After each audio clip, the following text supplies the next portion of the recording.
Are you looking for different ways of solving some of the technical problems you're having within your pieces? Well, stay tuned for an idea that I came across that seems to work really, really well. Are you sitting comfortably? Then let's begin.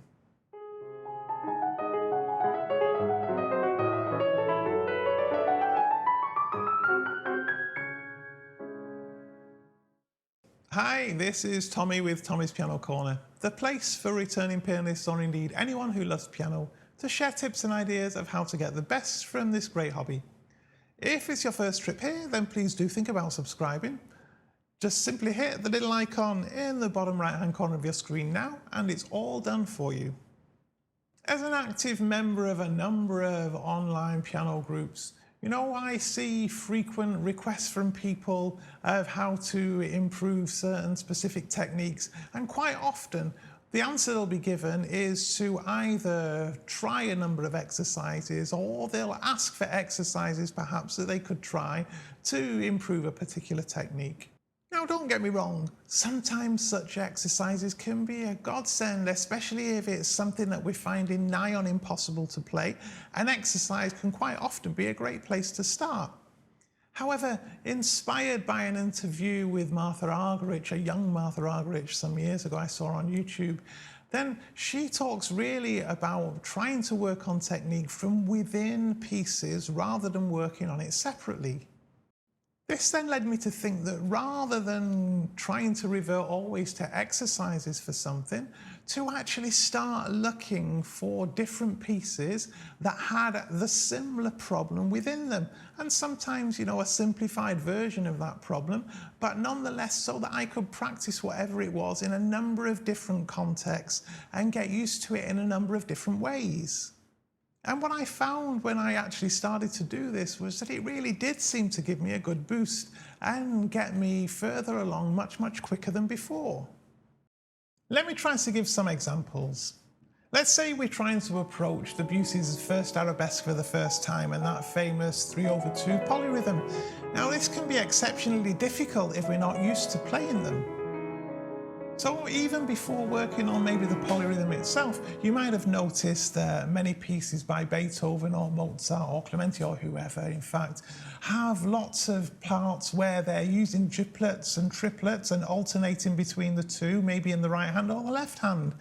And of course, we can dig out these pieces and start to work on them so that we're getting ourselves and our brains used to this idea of duplets and triplets and being able to control the two, keeping a steady pulse all the time. So this is a first good step to practice using different music to get us ready for the polyrhythm. Then, of course, we can look for other pieces where the polyrhythm itself occurs. And a good example that I've used before is, of course, Schubert's Serenade. Here, it's one of those where it comes and goes during the course of the piece, and sometimes you've got duplets, sometimes you've got the triplets, and it's a good way to start getting our minds used to it without having to maintain the polyrhythm for too long afterwards.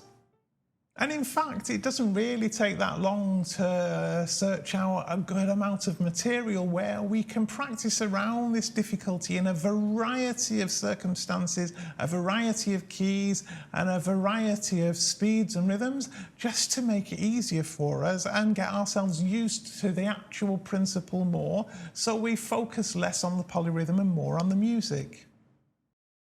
As another example, let's think maybe about mordents and similar ornaments. I've played Chopin's E-flat major nocturne for years and years now, and I'll be honest with you that for me the ornamentation in that was all a bit hit and miss. I mean, I could definitely play them, but I wouldn't always get them right, which was a bit annoying.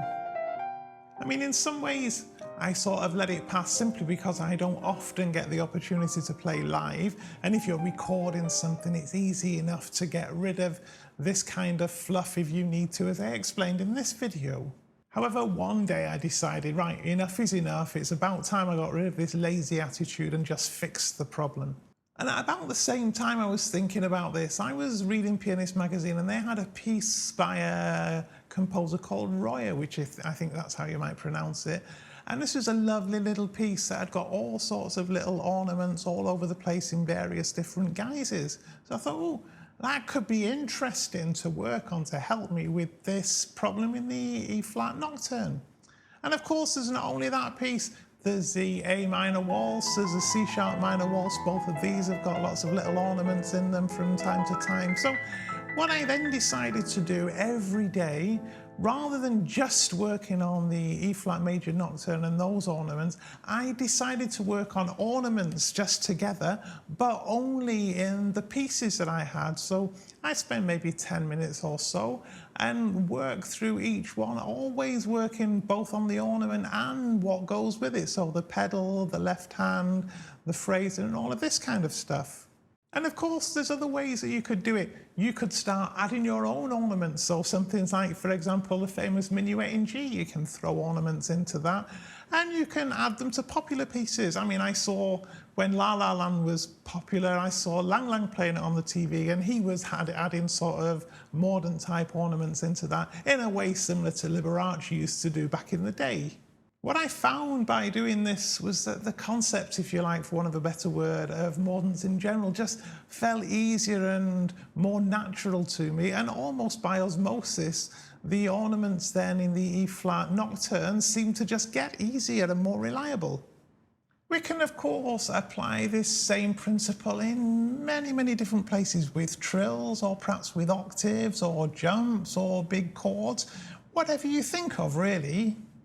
Taking the example of octaves, for example, there are lots of pieces where the right hand plays the melody in octaves that we could use if we need to practice this.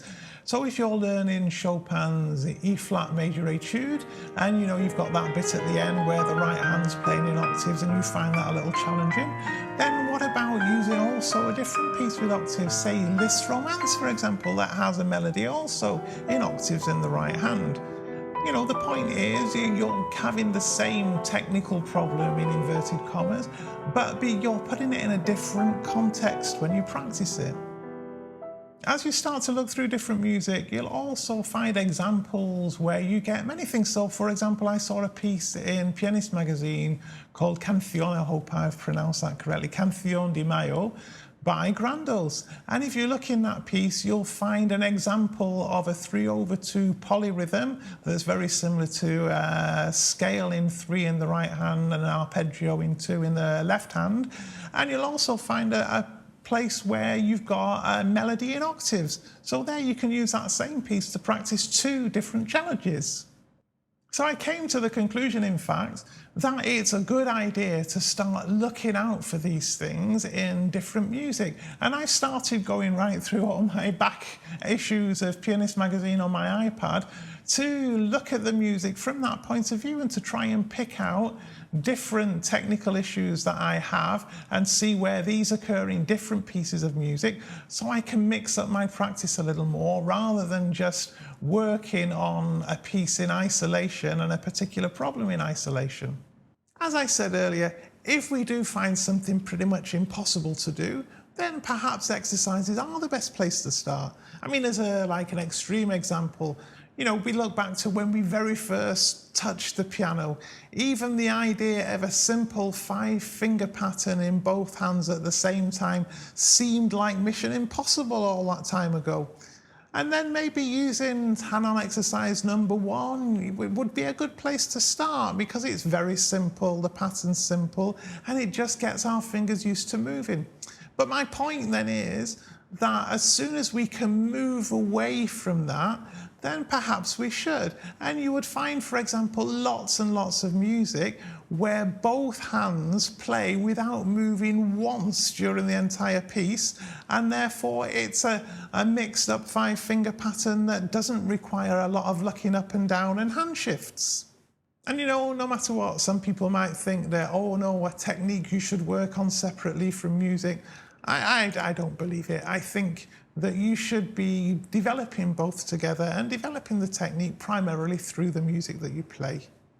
I think for me, the game changer when we're working on technique is to work on it as much as we can within a musical context. And that way we're not just focusing on mechanics, but we're focusing on the tone, we're focusing on the rhythm, the phrasing, the pedaling, and all of these other things at the same time. You know, ultimately, I think it's what Martha Argerich was trying to get at when she, in the same interview I mentioned earlier, she was saying that practicing an exercise on octaves would never prepare you to play the octaves as they present themselves within a piece, because each piece provides its own set of problems to solve. Have a think about it anyway and see how you might be able to use this idea of looking for similar material to help you solve some of the bits of your pieces that are giving you a hard time at the moment. If you're not already, then please do subscribe to Tommy's Piano Corner. Don't forget to click the little bell icon so you're notified of new videos as and when they're released. I do thank you very much for watching, and I look forward to seeing you very soon.